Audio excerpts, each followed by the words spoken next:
अ,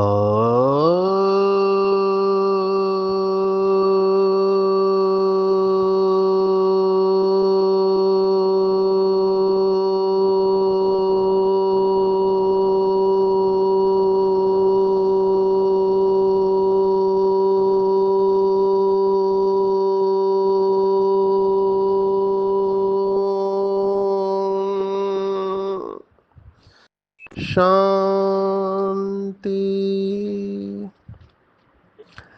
आज 6 मार्च 2025 भारत में सतगुरुवार है।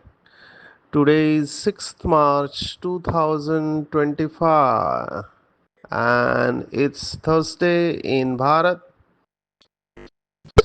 आज की मुरली का जादुई रहस्य स्वयं को प्रेरणा देने के लिए magical secrets of today's murli for motivating the self.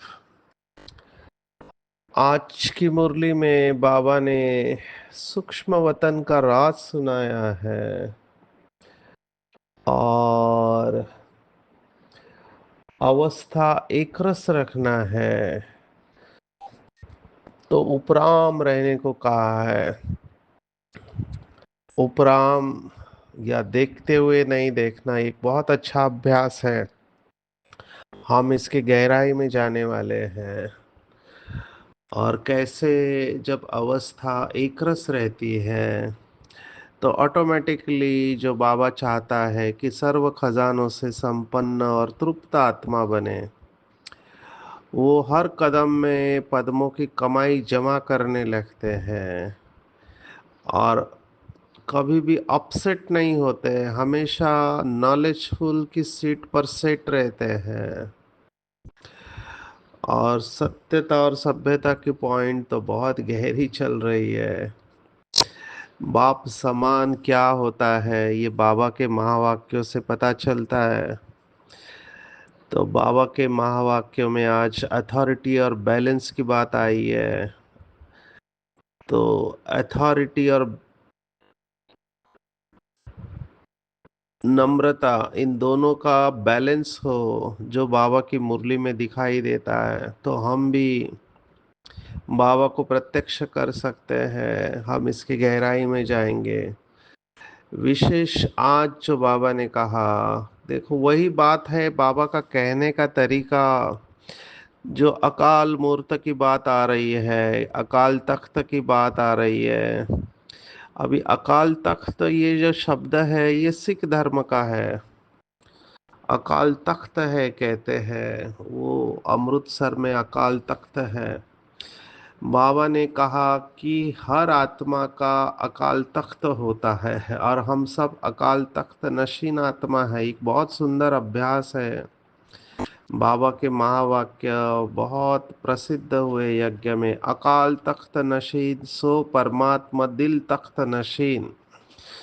Connection है दोनों बातों का। तो ये तख्त जिसको सिंहासन भी कहते हैं, बाबा ने आज वही मुरली के गीत के ऊपर शुरुआत की है। भक्ति मार्ग में ये सब गीत ऐसे लगता है बाबा ने ही लिखवा लिए हैं। जो कवि है उनके द्वारा ये गीत लिखवाए हैं कि छोड़ भी दे आकाश सिंहासन, इस धरती पर आ जा रे। तो भक्ति मार्ग में ये मान्यता है कि भगवान कहीं आकाश में रहता है। आज बाबा ने वो सुंदर विजुअलाइजेशन भी बताया है कि कैसे आत्माएं आकाश में खड़ी है, उन्हें कोई सपोर्ट नहीं है।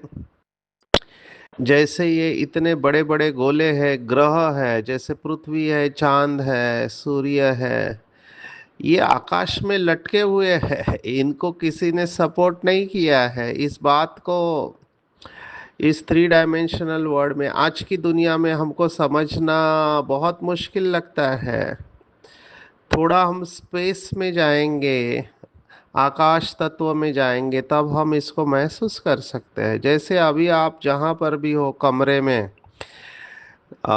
फिर क्लास में बैठे हो, घर में हो, आपके सामने अगर कोई चीज़ हवा में लटक रही है, माना बिना किसी सपोर्ट के, तो आपको बड़ा आश्चर्य लगेगा कि ये कैसे संभव है कि इस चीज को कोई सपोर्ट नहीं है। हम उसको चमत्कार कहते हैं, समझते हैं। साइंस के कई सारे एक्सपेरिमेंट बच्चों को आ, सिखाते हैं कि जिससे चीजें हवा में कैसे रह सकते हैं। इलेक्ट्रोमैग्नेटिक फोर्स की वजह से, चुंबकीय शक्ति होती है, उसके वजह से ये संभव है।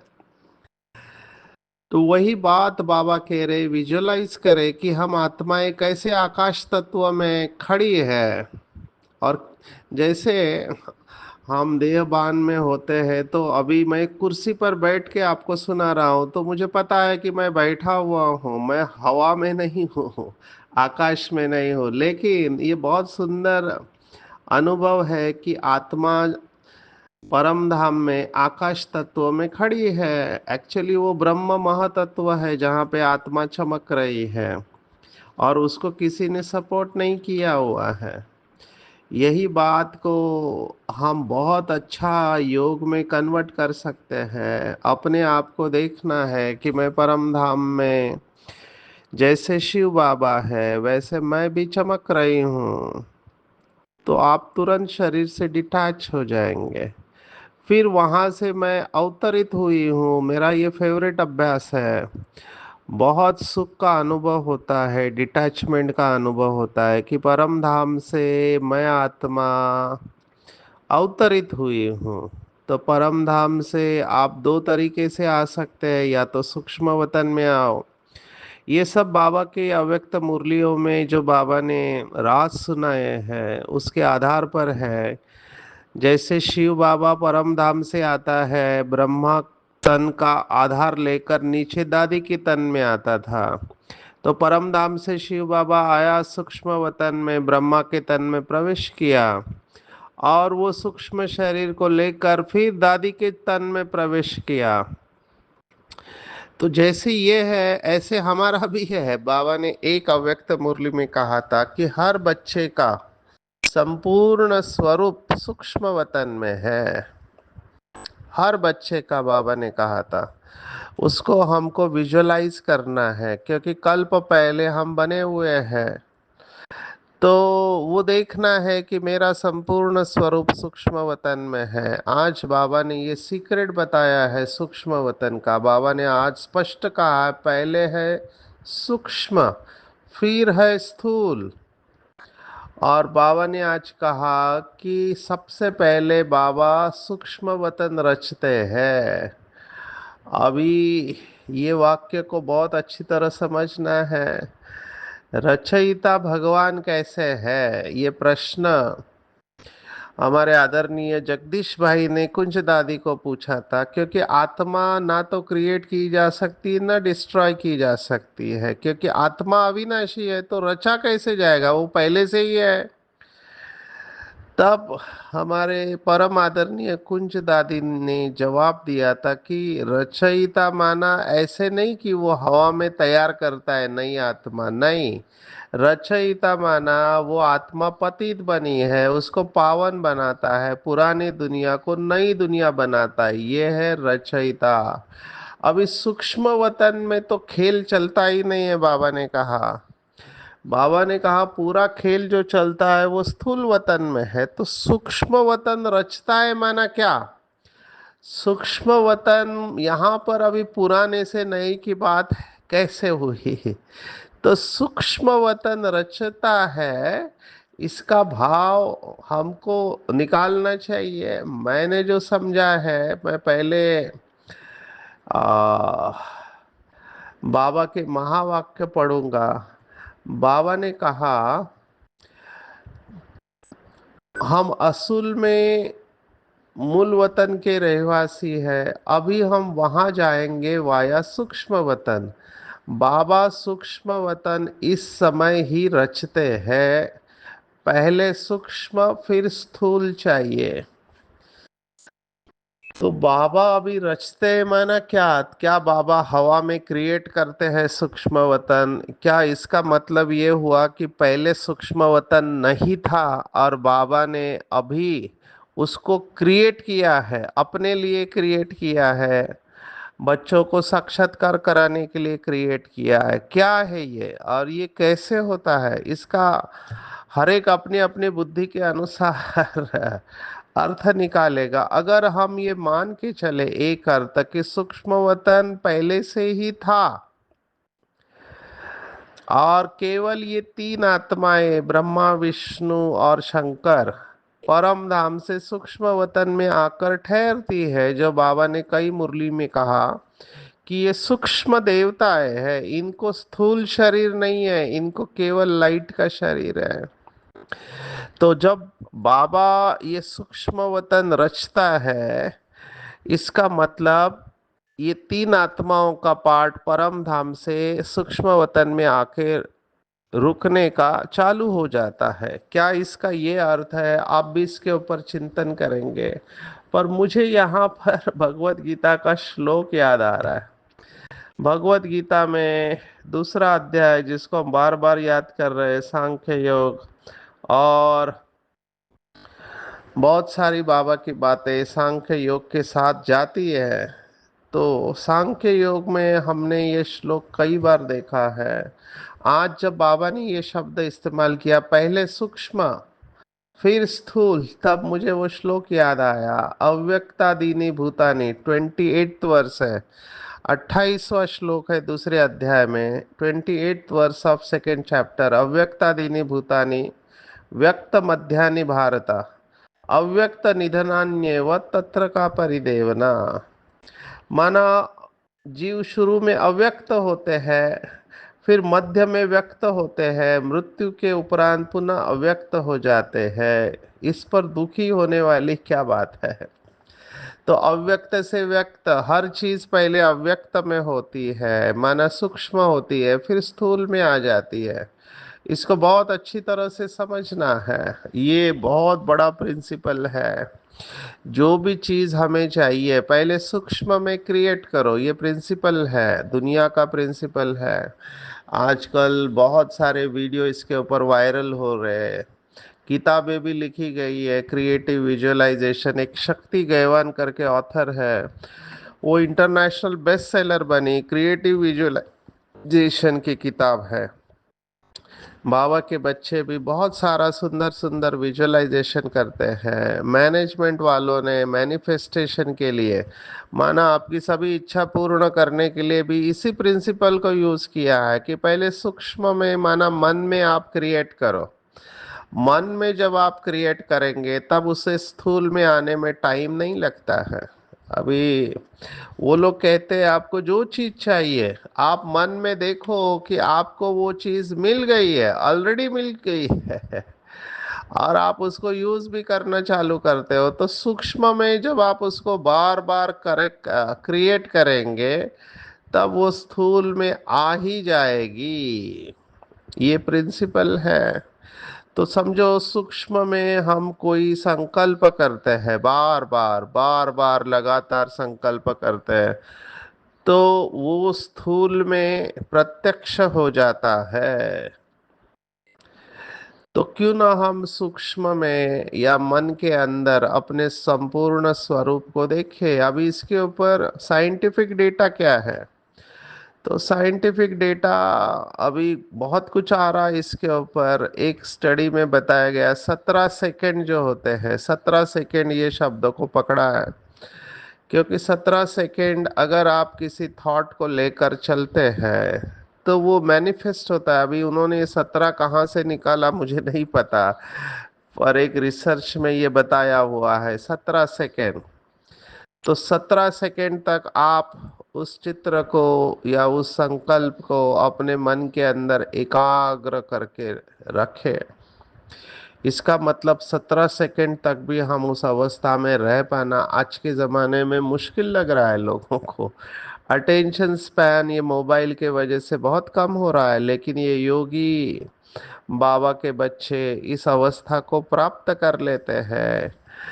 तो हम अभ्यास करेंगे, हम नंबर्स में नहीं जाएंगे, हम अभ्यास करेंगे कि ज़्यादा से ज़्यादा समय हम अपने संपूर्ण स्वरूप को देखें अपनी आंखों के सामने। बाबा ने ये विजुअलाइजेशन दिया हुआ है। एक मुरली में बाबा ने कहा था कि जैसे कपड़े को आप हुक के ऊपर लगाते हैं, हुक के ऊपर अटका के रखते हैं, ऐसे ही अपना चोला देखो, फरिश्ता का चोला और देवताई चोला। अभी ये विजुअलाइजेशन बाबा बता रहा है, जैसे आज की मुरली में है, आत्माएं परम धाम में खड़ी है, अभी खड़ी है, बैठे हैं वहां पे, कोई चीज नहीं है जिसके ऊपर खड़ी या बैठे हैं। बाबा का भाव है कि वो चमक रही है विदाउट एनी सपोर्ट। ऐसे ही जैसे हम आत्मा को चमकते हुए देखते हैं, ऐसे ही अपने फरिश्ता स्वरूप को, संपूर्ण लाइट के स्वरूप को चमकते हुए देखना है। बाबा ने कहा था जैसे आप वस्त्र बदली करते हो, वैसे ये फरिश्ता रूप धारण करो, डबल लाइट फरिश्ता हूँ। ये बहुत अच्छा अभी अभ्यास है। देखो मुझे बहुत खुशी होती है, ये अभ्यास मैं करता हूँ कि मैं इस देह में अवतरित फरिश्ता हूँ और मुझसे लाइट और माइट चारों तरफ विश्व में फैल रही है। अवतरित फरिश्ता हूँ, गॉड्स एंजल हूँ। ये बहुत गहराई में जब आपके अंदर जाएगा, और इसका थोड़ा अगर आपका मनन चिंतन अच्छा है तो आपको पता चलेगा, फरिश्ते एक जगह पर नहीं रहते। फरिश्ता आया, मैसेज दिया और उड़ा। फरिश्ता आया, मैसेज दिया और उड़ा। इससे आप जल्दी डिटैच हो जाएंगे। और मैं ये अनुभव करता हूँ, अलग अलग स्थान पर जब सेवा में जाते हैं तो बाबा ने एक मुरली में कहा था आदरणीय जगदीश भाई को, तब से मैं ये अभ्यास कर रहा हूँ, जिस स्थान पर जाना है। जैसे अभी मैं ये 1 मार्च को 6 तारीख की मुरली रिकॉर्ड कर रहा हूँ, नागपुर में हो, तो मैं नागपुर में आने से पहले नासिक में था, उसके पहले मुंबई में था। तो मुंबई में मैंने विजुअलाइज किया कि मैं नासिक में बहुत अच्छी सेवा कर रहा हूँ, फिर वहाँ से उड़ के गया नागपुर, नागपुर में सेवा किया, संदेश दिया, फिर वहाँ से उड़ के गया गढ़चिरौली डिस्ट्रिक्ट, फिर चंद्रपुर डिस्ट्रिक्ट, फिर भंडारा डिस्ट्रिक्ट। तो उड़ते उड़ते हम डिटैच होने लगेंगे। अभी ये बहुत सुंदर अभ्यास है। जो भी बाबा के बच्चे कहते हैं कि हमको योग में अनुभव नहीं होता है, वो इस विजुअलाइजेशन को यूज करे। देखो हमारे डबल फॉरेनर्स है, विदेश के भाई बहन है, वहां पे जो कमेंट्री है वो योग के साथ अलग अलग प्रकार से, जैसे वो समुंदर के किनारे लेके जाएंगे आपको, कभी बलून में बिठाएंगे, एक बहुत बड़ा बलून माना गुब्बारा है जिसके अंदर दरवाजा, आप उसके अंदर घुस जाओ, वो बलून उड़ते उड़ते आपको कहीं और लेके जा रहा है, समुंदर के किनारे लेके जा रहा है, किसी बिल्डिंग में लेके जा रहा है। ये सब विजुअलाइजेशन के एक्सरसाइज है। लेकिन इससे क्या होता है, मन और बुद्धि एकाग्र होने लगता है, आप शरीर से डिटैच हो जाते हैं। फिर धीरे धीरे इन्हीं बातों को लेकर आप बाबा के साथ जाओ, धीरे धीरे फिर आप बाबा के साथ में ये सब अनुभव करने लगते हो। जितनी आपके अंदर एकाग्रता होगी उतना आपका अनुभव बढ़ता जाएगा। तो ये सूक्ष्म वतन का राज बाबा ने जो आज के मुरली में सुनाया है, इस मुरली को जेरॉक्स करके फोटोकॉपी करके रखना चाहिए, क्योंकि ये बहुत बड़ा स्टेटमेंट है। बाबा ने आज कहा कि सूक्ष्म वतन इस समय ही रचते हैं। तो इसके ऊपर और चिंतन करेंगे, मैं आगे जाऊंगा। बाबा ने आज दूसरा मेरा फेवरेट पॉइंट सुनाया है जो मुझे बहुत सुख देता है, वो है रहम का गुण, कंपैशन। मेरा बहुत समय का अभ्यास है कि compassion is my natural state of being. बहुत बार हमने देखा है कि अगर वो डेफिनेशन है, अंग्रेजी में कहते हैं, if you are not kind you are not spiritual. अगर आपके अंदर दया और रहम नहीं है तो आप अपने को आध्यात्मिक नहीं कह सकते। या तो आप रहम दिल है या बेरहम है। आज बाबा ने बेरहम शब्द इस्तेमाल किया है। कल भी बाबा ने कहा कुछ दिन पहले कि रहम दिल बनना है, रहम की खान बनना है। आज बाबा फिर से कह रहा है कि बच्चों को बहुत रहम दिल बनना है। बाप कहते हैं अपने ऊपर भी रहम दिल बनो। अभी ये बहुत सुंदर बात है, अपने ऊपर रहम करना है। कैसे, वह भी समझाते रहते हैं। अपने ऊपर क्यों रहम करना है? क्योंकि जब तक हम खुद के ऊपर रहम नहीं करते हैं तब तक हम दूसरों के ऊपर रहम नहीं कर सकते। रहम क्यों करना चाहिए अपने ऊपर? क्योंकि जब तक आप रहम नहीं करेंगे तब तक आप खुद को माफ नहीं कर पाएंगे, और खुद को माफ नहीं कर पाएंगे तो क्या होगा? आपसे जो भी गलती हुई है, हम सबसे होती है परसेंटेज में गलतियां, जैसे हम संपूर्णता के तरफ जाते हैं हमारी गलतियां कम होने लगती है। तो गलती होने के बाद, जैसे बाबा ने कहा, कपड़ा साफ होता है तो छोटा दाग भी बहुत बड़ा दिखाई देता है। आज बाबा ने देखो ईश्वरीय संतान का लक्षण बताया है। ईश्वरीय संतान, एक तरफ हम कहते हैं मेरा बाबा और मैं बाबा का बच्चा हूँ, तो बाबा के बच्चे कैसे होने चाहिए? तो बाबा ने दो लक्षण बताए, दो नहीं तीन बताए। एक, सच्चा लव एक बाप से होगा। कुछ दिन पहले वरदान में आया था, आदि से अंत तक अव्यभिचारी याद होगी, वही 111 में आएंगे, बाकी लोग नहीं आ पाएंगे। तो सच्चा लव एक बाप से होगा तो अव्यभिचारी याद और निर्विघ्न रहेंगे, वही 111 में आएंगे। सच्चा लव एक बाप से होगा। नंबर टू, बाबा ने कहा ईश्वरीय संतान कभी लड़ेंगे झगड़ेंगे नहीं। आप विजुअलाइज करो थोड़ी देर के लिए कि आप सफेद ड्रेस बैज पहन के आपस में लड़ झगड़ रहे हैं। कल्पना करना भी अच्छा नहीं लगता है, जोर जोर से बोल रहे हैं ये भी अच्छा नहीं लगता है। बाकी की तो मैं बात ही नहीं कर रहा हूँ। मैं एंगर के ऊपर वर्कशॉप लेता हूँ तो उसमें लोग बताते चीजों को उठा के फेंक के मारते हैं। तो ये सब नहीं होगा, आपस में कभी भी लड़ेंगे झगड़ेंगे नहीं। बाबा तो झरमुई झगमुई कहते हैं, नाराज भी नहीं होना चाहिए। उनकी कभी कुदृष्टि नहीं हो सकती। जब ब्रह्मा कुमार कुमारी अर्थात बहन भाई बने तो गंदी दृष्टि जा नहीं सकती। तो ये तीन लक्षण बाबा ने ईश्वरीय संतान के बताए हैं। तो जब मैं अपने को कहता हूँ कि मैं गॉड एंजल हूँ, भगवान का फरिश्ता हूँ, तो क्या मेरे अंदर ये तीन लक्षण है? चेक करना चाहिए। तो ये विजुअलाइजेशन के साथ सब जुड़ा हुआ है। आज बाबा ने कहा मुझे मेरा कोई सिंहासन नहीं, आप सबको अपना अपना सिंहासन मिला हुआ है। आज बाबा ने फर्क किया है जीवात्मा का सिंहासन और आत्माओं का सिंहासन। तो जीवात्मा का सिंहासन तो समझ में आता है, ये शरीर है, अकाल तख्त है। लेकिन परम धाम में कहाँ तख्त है? तो परम धाम यही हमारा तख्त है, वहां कोई शरीर नहीं है। तो ये नई बात बाबा ने ये बताई है, इसके ऊपर चिंतन करेंगे कैसे मैं परम धाम में खड़े हूँ, कैसे यहाँ शरीर में प्रवेश करते हूँ। इसका जितना अभ्यास करेंगे उतना डिटैच होते जाएंगे। आज ये डिटैचमेंट की बात भी आई है, किस तरह से आई है? बहुत बड़ा अभ्यास है। बाबा ने कहा इस अभ्यास से आप उच्च पद पा सकते हैं।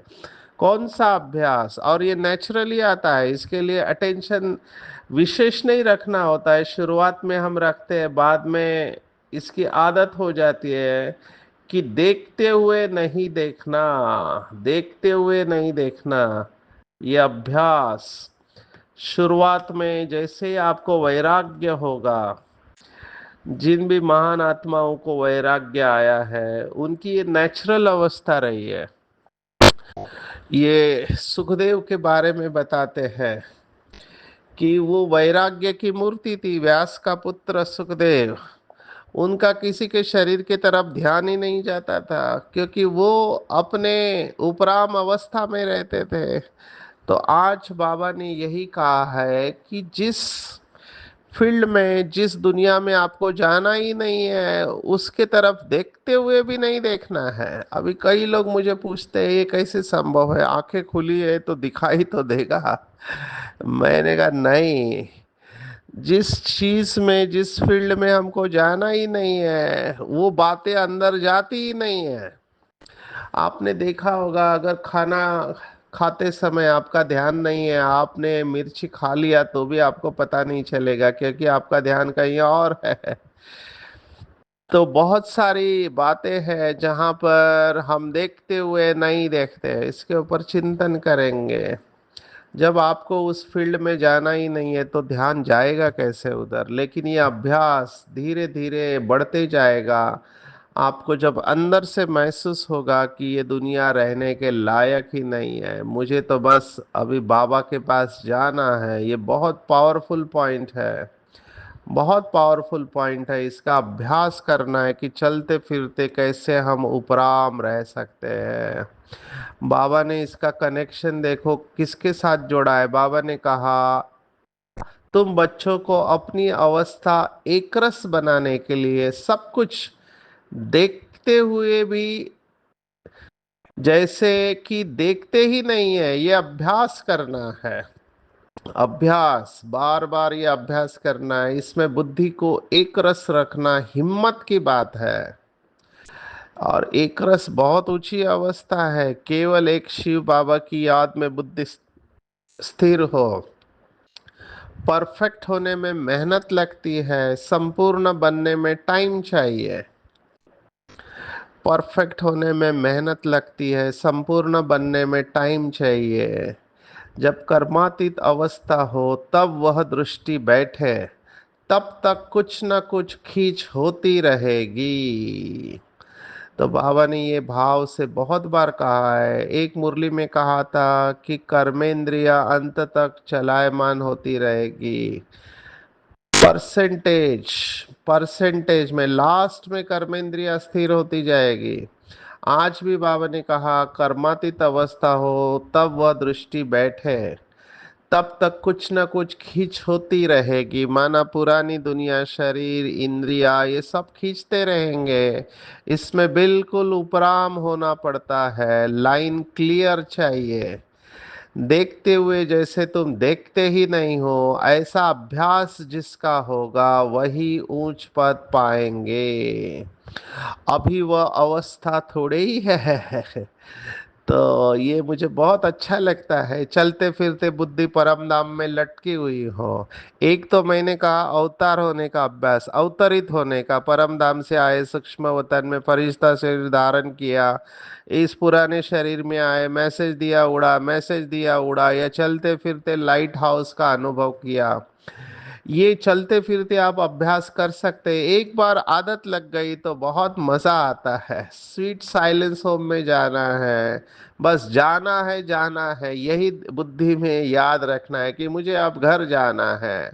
आज और एक सीक्रेट बाबा ने बताया कि कैसे राजगद्दी ट्रांसफर होती है सूर्यवंशी से चंद्रवंशी। तो माँ बाप बच्चे का पाँव धोकर राज तिलक देते हैं। ये अभी ही विजुअलाइजेशन है। हमारे अभी आर्टिफिशियल इंटेलिजेंस वाले भाई बहने बहुत अच्छे अच्छे सतयुग के सीन सीनेरिया क्रिएट कर रहे हैं। वो इस बात को नोटिस करेंगे। उनको राज तिलक देने का सीन अगर क्रिएट करना है तो विजुअलाइज करो कैसे राजाए अपने बच्चों को राज तिलक देते हैं। तो उनको सिंहासन पर बिठाकर उनके पाँव अच्छी तरह से धोते हैं, फिर तिलक देते हैं। भारत में अभी ये प्रथा कई जगह पे है। मेरा भी, मेरे साथ ही ऐसा हुआ। मुझे थोड़ा ऑड लगा, मैं अनकंफर्टेबल था, क्योंकि माताओं ने पैर धोए एक स्थान पर और फिर तिलक लगाया। तो ये संस्कार है भारत में। आज बाबा ने इसको याद किया है कि चलते फिरते हर कदम में पद्मों की कमाई जमा करना है। कदम माना, बाबा ने कहा एक सेकेंड भी जमा के सिवाय नहीं जाए, अर्थात व्यर्थ नहीं हो। क्योंकि जमा करने का युग अभी है। संगम युग का एक नाम है जमा करने का युग। तो एक सेकंड, एक संकल्प भी व्यर्थ नहीं जाना चाहिए। भंडारा सदा भरपूर होना चाहिए। पर ये कब होगा? जब बाबा की याद में रहकर हम कदम उठाएंगे, और जब ऐसे अंदर से तृप्त और संपन्न बनेंगे, तभी भविष्य में अखुट खजानों के मालिक बनेंगे। और ऐसे बाबा के बच्चे अपसेट होने की तो बात ही नहीं होती है, क्योंकि वो हमेशा नॉलेजफुल, पावरफुल और सक्सेसफुल होते हैं। आज विशेष मम्मा की भी बात आई है, ब्रह्मा का दिन और ब्रह्मा की रात, चैन की दुनिया और बेचैन दुनिया, सतयुग चैन की दुनिया ये है, बेचैन दुनिया, ऐसे मम्मा ने कहा हुआ है। अव्यक्त इशारा आज बाप समान बनने की पॉइंट है कि जैसे बाबा मुरली सुनाता है तो अथॉरिटी के साथ नम्रता भी होता है। तो बाबा की बातें हमको हर्ट नहीं करती है, लेकिन हमको लगता है कि बाबा जो बोलता है हम तुरंत धारण करें, तो ये अथॉरिटी के साथ नम्रता के कारण होता है। तो हमारे बोल में भी स्नेह भी होना चाहिए, मधुरता और महानता हो। बोल निर्भय होकर बोलना है, जो कल की पॉइंट थी स्वच्छता और निर्भयता, तो निर्भय होकर बोलना है लेकिन अथॉरिटी से बोलना है।